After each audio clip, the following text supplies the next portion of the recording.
السلام علیکم ورحمۃ اللہ۔ الحمد للہ وکفا وسلام علی من لا نبی بعد۔ اللہ مہربان کے فضل و کرم سے ہمارا آج کا سبق سورۃ النحل کی آیت نمبر 77، 78 اور 79 ہوگا انشاءاللہ۔ اعوذ باللہ من الشیطان الرجیم، بسم اللہ الرحمن الرحیم۔ وَلِلَّهِ غیب السماوات والارض، اور اللہ کے لیے آسمانوں اور زمین کا غیب، یعنی جو آسمانوں اور زمین میں جتنی بھی چیزیں ہیں جو عام لوگوں سے کی پہنچ سے، ان کے علم سے باہر ہیں، وہ اللہ ان کو جانتا ہے۔ اللہ کے لیے وما، اور نہیں، امر الساعہ، ساعت کا امر، قیامت کا امر، قیامت کا حکم، قیامت کا معاملہ۔ سا گھڑی کو کہتے ہیں سات، تو الساعہ جو ہے یہ قیامت۔ اللہ، مگر، قلم ہی، جھپکنے کی طرح، البصری، آنکھ کے جھپکنے کی طرح ہے۔ یہ جو کاف کا مطلب تو طرح ہے، لمحہ، لام میم ہا، اس کو یہ بجلی کے چمکنے کو بھی کہتے ہیں لمحہ عربی میں۔ اور یاد رکھنے کے لیے آپ اردو کا لمحہ یاد کر لیں، لام میم ہے لمحہ، کیونکہ آنکھ جھپکنا بھی ایک لمحہ ہوتا ہے۔ او ہوا اقرب، یا وہ اس سے زیادہ قریب، زیادہ قریب، اقرب قریب بنا سکتے ہیں، قرب بن سکتا ہے۔ ان اللہ، بے شک اللہ، علی کل شیء قدیر، ہر چیز پر قادر ہے۔ با محاورہ ترجمہ دیکھیے، اور آسمانوں اور زمین کا غیب اللہ کے لیے ہے، اور قیامت کا معاملہ آنکھ کے جھپکنے کی طرح یا اس سے بھی زیادہ قریب ہے۔ بے شک اللہ ہر چیز پر قادر ہے۔ واللہ، اور اللہ، اخرجکم من بطون، اخرجکم، تم کو خارج کیا، تم کو نکالا، اور اللہ نے تمہیں نکالا من بطون، پیٹوں سے۔ بطن کی جمع بطون، یہ اردو میں بھی ہم بطن کہتے ہیں پیٹ کو۔ امہاتکم، تمہاری ماؤں کے، لا تعلمون شیئا، تم نہیں جانتے تھے کچھ بھی، شیئا وجعل لکم السمع، اور اس نے بنا دیے تمہارے لیے کان، سمع، سماعت آپ بنا سکتے ہیں اردو کا لفظ۔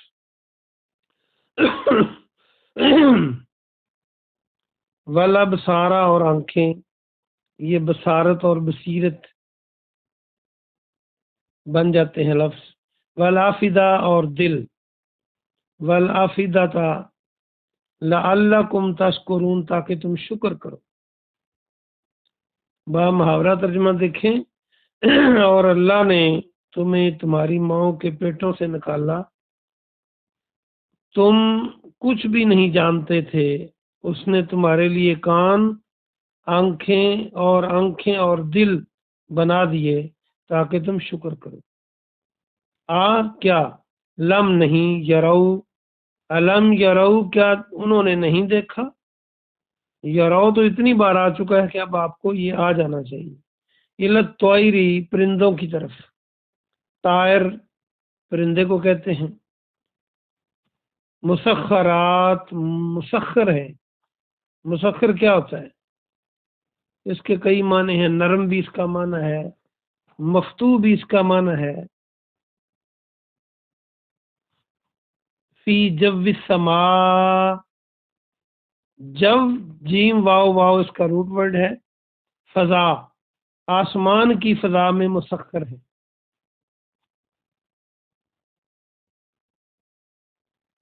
ما یمسکہن الا اللہ، ماں نہیں، یمسکہن کوئی روکتا انہیں۔ امساک آپ نے پڑھا تھا سورہ بقرہ میں بھی، اور اس کے بعد بھی پڑھا ہے، اسی صورت میں بھی پہلے پڑھا ہے۔ روکنا ہوتا ہے امساک، الف میم سین الف کاف کتاب والا، مگر اللہ، یعنی انہیں اللہ ہی روکتا ہے۔ انا بے شک فی ذالک، اس میں لآیات نشانیاں ہیں یقیناً، لآیات لقوم یؤمنون ایمان لانے والی قوم کے لیے۔ آج کا سبق پورا ہوا، آئیے ہم اس کی تفسیر دیکھتے ہیں۔ اللہ سبحانہ و تعالی نے یہ بات وضاحت کے ساتھ ارشاد فرما دی کہ زمین و آسمان میں کوئی چیز اللہ سے چھپی ہوئی نہیں ہے، اور اکیلے اللہ سے چھپی ہوئی نہیں ہے، باقی سب ہر چیز کو نہیں جانتے۔ جتنا اللہ کسی کو بتلا دیتا ہے اتنا اس کو پتہ چل جاتا ہے۔ اور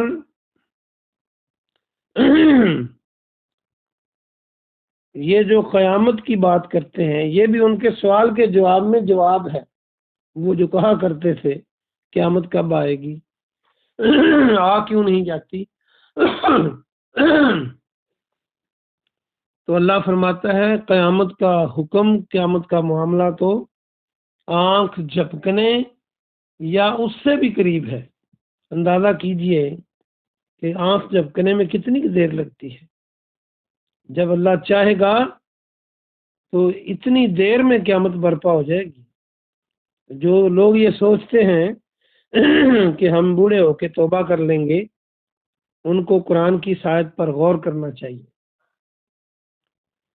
بے شک اللہ تعالیٰ ہر چیز پر قادر ہے۔ اگلی آیت میں فرمایا کہ اللہ نے تمہیں تمہاری ماؤں کے پیٹوں سے نکالا، ماؤں کے پیٹوں کے اندر رکھا، وہ بھی ایک زندگی دی، اور پھر پیدا کیا۔ اللہ کا حکم نہ ہوتا تو تم اس دنیا میں ہی نہ آ سکتے۔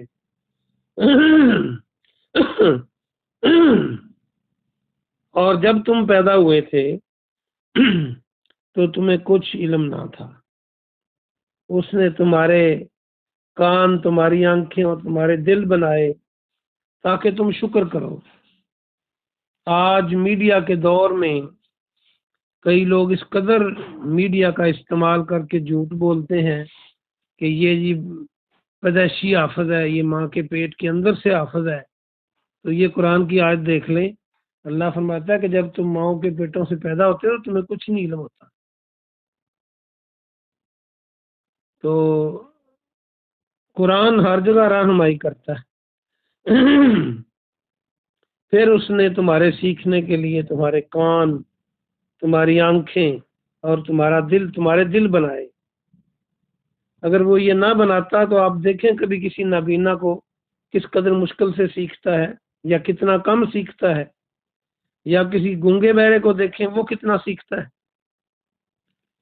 اور تاکہ تم شکر کرو، یہ آنکھیں اور دل اور کان بنا دینا، یہ اللہ کا شکر ادا کرنا چاہیے۔ اور ان کا پھر صحیح استعمال بھی اللہ کے شکر کی طرف لے کر جاتا ہے بندے کو۔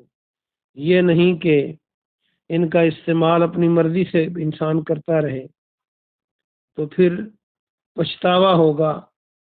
اگر کوئی ان کا استعمال اللہ کی مرضی، رسول اللہ صلی اللہ علیہ وسلم کے بتائے ہوئے طریقوں کے مطابق کرے تو انشاءاللہ وہ کامیاب ہے۔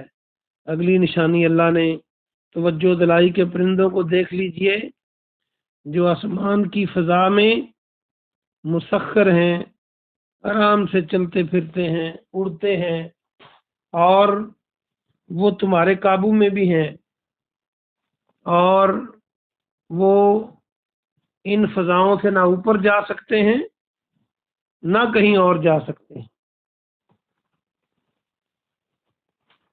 اور اللہ تعالی نے ان کو مسخر کیا ہے، فضاؤں کو ان کے لیے اور پرندوں کو آپ کے لیے۔ اللہ نے تو پوری مخلوقات کو انسان کے مسخر کر دیا ہے۔ اللہ فرماتا ہے کہ ان کو کون روکتا ہے، یعنی فضا میں گرنے سے کون روکتا ہے؟ وہ اللہ ہے، اللہ نے ان کی بناوٹ ایسے بنائی ہے، ان کی نقل کر کے انسان نے اڑنے والی چیزیں بنا لی ہیں، تو اس میں نشانی ہے لیکن دیکھنے والوں کے لیے۔ اور وہ قوم جو ایمان لائے، جو ایمان نہ لائے وہ اس بات کو نہیں سمجھ سکتے۔ جب یہ ساری مخلوقات اللہ کی ہے، جب سارا انتظام اللہ کا ہے، تو پھر اللہ کو چھوڑ کر دائیں بائیں کیوں جاتے ہو؟ اس چیز کی دعوت ہے۔ اللہ پاک سے دعا ہے کہ اللہ پاک آپ کو اور مجھے عمل کی توفیق عطا فرمائے۔ سبحان ربک رب العزت عما یصفون وسلام علی المرسلین والحمد للہ رب